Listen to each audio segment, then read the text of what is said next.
households, both alike in dignity, in fair Verona where we lay our scene, from ancient grudge break to new mutiny, where civil blood makes civil hands unclean. From forth the fatal loins of these two foes, a pair of star-crossed lovers take their life, whose misadventured, piteous overthrows doth with their death bury their parents' strife. If I profane with my unworthiest hand this holy shrine, whose gentle sin is this, my lips, two blushing pilgrims ready stand to smooth that rough touch, their tender kiss. Oh, good pilgrim, you do wrong your hand too much. Much manly devotion shows in this. For saints have hands that pilgrims' hands do touch, from palm to palm, this holy palmer's kiss. Have not saints lips and holy palmers do? Hey, pilgrim, lips that they may use in prayer. Oh then, dear saint, let lips do what hands do. They pray, grant thou, lest faith turn to despair. Saints do not move, do cry, for prayer's sake. Then move not, while my prayer's effect I take. Thus, from my lips by thine my sin is purged.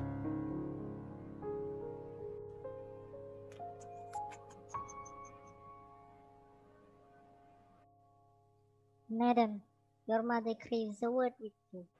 What is her mother? Mary Bachelor, her mother is the lady of the house. Is she a Capulet? O dear account, my life is my foe's debt.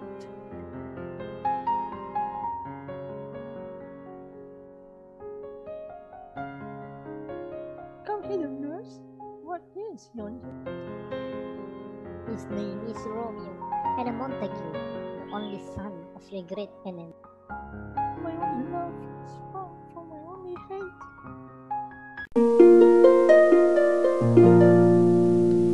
Romeo, Romeo, wherefore art thou Romeo? Deny thy father and refuse thy name. Oh, if thou wilt not but be sworn my love, and I'll no longer be a Capulet, this but thy fame, and that is my enemy. Thou art thyself, though not a Montague. Romeo, though thy name, and for thy name which is no part of thee, take all myself. I take thee at thy word, call me but love, and I'll be new baptized. Henceforth I never will be Romeo. How camest thou hither? Tell me, and wherefore? The place death, considering who thou art, if any of my kinsmen find thee here. Thy kinsmen are no stop to me. Those thou love me, I know thou wilt say I, and I will take thy word. Yet if thou swearest, thou mayst prove false. At lovers' perjuries, they say Jove laughs. O gentle Romeo, if thou dost love, pronounce it faithfully. If my heart's dear love, Madam, and in goodness, 3 words, dear Romeo, and good night indeed. If that thy band of love be honorable, thy purpose marriage, send me word tomorrow. Good night, good night. Parting is such sweet sorrow, that I shall say good night till tomorrow. Sleep dwell upon thine eyes, peace in thy peace. Would I were sleep and peace so sweet to rest, hence will I to my ghostly father's cell, his help to crave and my dear hap to tell. Good morrow, father. What early tongue so sweet saluted me, young son? It argues a distempered head. So soon to bid good morrow to thy bed. Thou art uproused with some distemperature, or if not so, then here I hit it right. Our Romeo had not been in bed tonight. That last is true, the sweeter rest was mine. Then plainly know my heart's dear love is set on the fair daughter of rich Capulet. As mine on hers, so hers is set on mine, and all combined say what thou must combine, my holy marriage. This I pray, that thou consent to marry us today. Holy Saint Francis, what a change is here! In one respect I'll die assistant be, for this alliance may so happy proof, to turn your household's rancor to pure love. Now afore God, I am so vexed that every part about me quivers scurvy. Nay, pray you, sir, a word, and as I told you, my young lady bid me inquire you out what she bid me say. I will say it not, but first let me tell you, if you should lead her into a fool's paradise. Commend me to thy lady and mistress, I protest unto thee. Good heart and I, faith, I will tell her as much. Lord, Lord, she will be a joyful woman. What wilt thou tell her, nurse? Thou dost not mark me. I will tell her, sir, that you do protest, which as I take it is a gentlemanlike offer. Bid her devise some means to come to shift this afternoon, and there she shall at Friar Lawrence's cell be shrived and married. This afternoon, sir, well she shall be there, aye, 1,000 times. So smile the heavens upon this holy act, that after ours with sorrow chide us not. Amen, amen, but come what sorrow can, it cannot counterreel the exchange of joy that one short minute gives me in her sight. Do thou but close our hands with holy words, then love devouring death do what he dare. It is enough, I may but call her mine. These violent delights have violent ends, and in their triumph, like fire and powder, which as they kiss consume, the sweetest honey is loathsome in its own deliciousness, and in the taste confounds the appetite, therefore love moderately. Long loved out soul. Romeo, Juliet. Ah, Juliet, if the measure of thy love be heaped like mine, and thy skill be more to blazon it than sweeten with thy breath this neighbor air. They are but beggars that can count their worth. But my true love is grown to such excess, I cannot sum up some of half my wealth. Come with me, and we shall make short work. For by your leaves you should not stay alone till Holy Church incorporate two in one.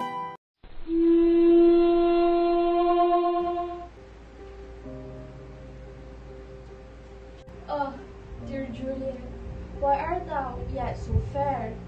Shall I believe that unsubstantial death is a morris, and that the lean aboard monster keeps thee here in dark to be his paramour? For fear of that, I still will stay with thee, and never from this perilous deep of night depart again. Here will I remain, with worms that are thy chamber made. Oh, here will I set up my everlasting rest, and shake the yoke of inauspicious stars from this world wearied flesh. Eyes, look your last.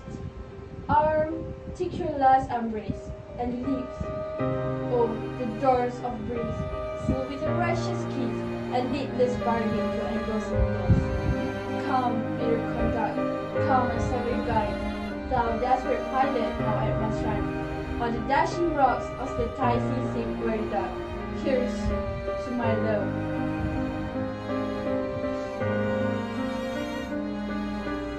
Oh, true apothecary, the drugs are quick, thus, with a kiss, I die.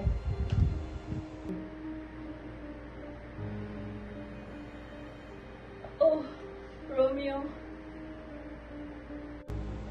What's here? A cup close in my true love's hand? Poison! I see has been his timeless end. Oh, churl, drunk all and left no friendly drop. To help me after? I will kiss thy lips. Happily some poison yet doth hang on them, to make die with a restorative.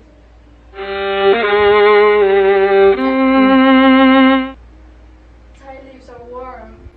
Yeah, noise? Then I'll be brief. Oh, happy dagger. This is my shaft. Then rust and let me die.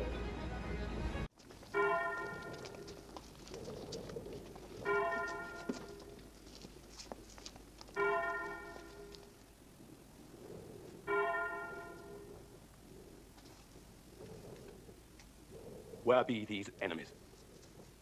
Capulet, Montague. See what a scourge is laid upon your hates, that heaven finds means to kill your joys with love. And I, for winking at your discords too, have lost a brace of kinsmen. All are punished. All are punished!